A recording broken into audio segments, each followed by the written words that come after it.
1991 नंतरच्या आर्थिक उदारीकरणाच्या काळात सगळ्याच कंपन्यांना परकीय गुंतवणुकीची संधी निर्माण झाली होती आणि पर्यायाने डॉलर भारतात आणता येणार होते। हे उद्दिष्ट डोळ्यासमोर ठेवून प्रसिद्ध टाटा समूहाने ज्वेलरी म्हणजेच तयार दागिन्यांच्या क्षेत्रात उतरायचं ठरवलं। त्यासाठी 1994 मध्ये तनिष्क हा ब्रँड तयार केला। पण घडलं वेगळंच। अमेरिकन डॉलर तर नाही मिळाले, पण उलट भारतात तयार दागिन्यांची बाजारपेठ तयार झाली। हा प्रवास खरंच रंजक आहे। जाणून घेऊया तनिष्कच्या जन्माची आणि जडणघडणीची ही कथा।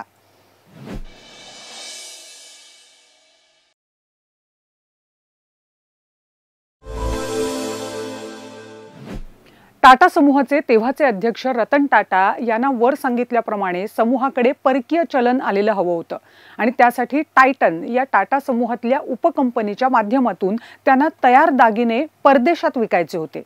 स्वभावानुसार व्यवसाय कसा करायचा याचं स्वातंत्र्य त्यांनी कंपनीचे सीईओ जर्कसिन देसाई यांना दिलं।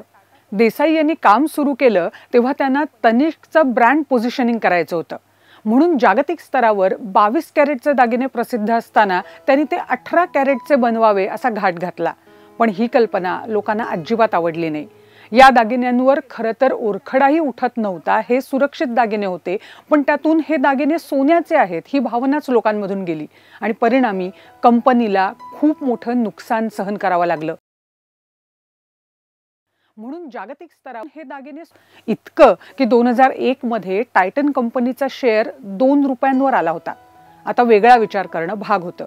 परकीय चलन तर सोडूनच द्या, उलट देशातूनच गाशा गुंडाळायची वेळ आली होती। रतन टाटांनी आणखी एक केलं। जर्कसिन यांच्यावरचा विश्वास त्यांनी कायम ठेवला। पुन्हा एकदा निर्णय स्वातंत्र्य त्यांनाच दिलं आणि मग 60 वर्षीय जर्कसिन आणि त्यांची टीम कामाला लागली। सेल्ससाठी जेकब कुरियन शक्कल लढवणार होते। परदेशातील नाही तर भारतीय बाजारपेठेला आता ते साथ घालणार होते।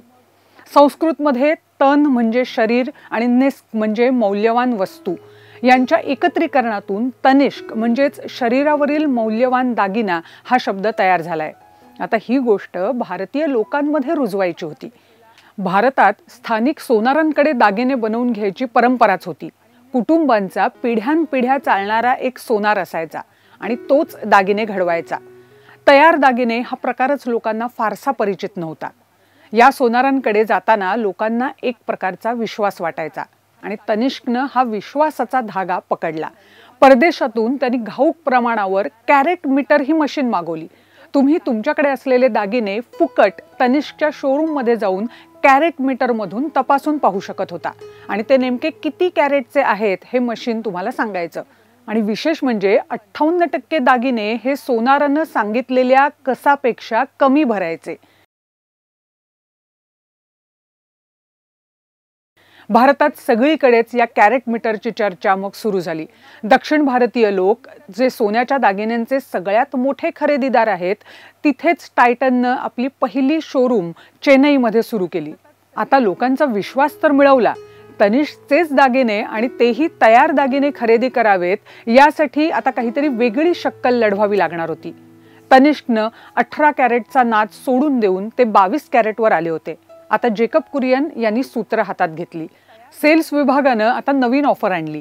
कॅरेट मीटर मध्ये जे सोनं कमी कसाचं निघेल पण 19 कॅरेटपेक्षा जास्त असेल तर असं सोनं तनिष्कमध्ये बदली करून दिलं जाईल आणि लोकांना फक्त त्याची घडणावळ भरावी लागेल।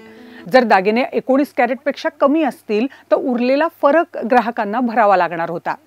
ही मात्रा एकदम लागू पडली, जादू झाली आणि लोकांना आता चांगल्या प्रतीचे दागिने हवेसे वाटू लागले आणि त्यासाठी तनिष्क ती हमी त्यांना देत आहे म्हटल्यावर तो विश्वास लोकांमध्ये निर्माण झाला। तनिष्कच्या शोरूम मध्ये लोकांची गर्दी आता वाढायला लागली आणि तिथून पुढे तनिष्कला मागे वळून पाहावं लागलं नाही। कंपनीचा खप 2,19,000 कोटींवर गेला आणि कंपनीचा नफाही वाढत गेला। 2009 मध्ये 150 कोटींचा तोटा ते आता 42,000चा नफ्यावर कंपनी पोहोचली आहे। मिया, लायना, एकात्मम, रिवा आणि पद्मावत अशा मालिका लोकप्रिय झाल्यात आणि कल्याण ज्वेलर्स, जॉय लुकास, अगदी अलीकडे रिलायन्स ज्वेल्स असे कितीतरी ब्रँड आले तरी तनिष्क आपला महिमा टिकवून आहे आणि लोकांमधील विश्वास ही त्यांची शिदोरी आहे। तनिष्क ब्रँडची ही कथा तुम्हाला कशी वाटली खाली कमेंट बॉक्समध्ये जरूर लिहा। आणखी कुठच्या ब्रँडविषयी तुम्हाला जाणून घ्यायला आवडेल ते सुद्धा खाली कमेंट करून आम्हाला सांगा। आणि असेच माहितीपूर्ण व्हिडिओ बघण्यासाठी हिंदुस्तान पोस्टचं यूट्यूब चॅनल आणि फेसबुक पेज जरूर सबस्क्राईब करा।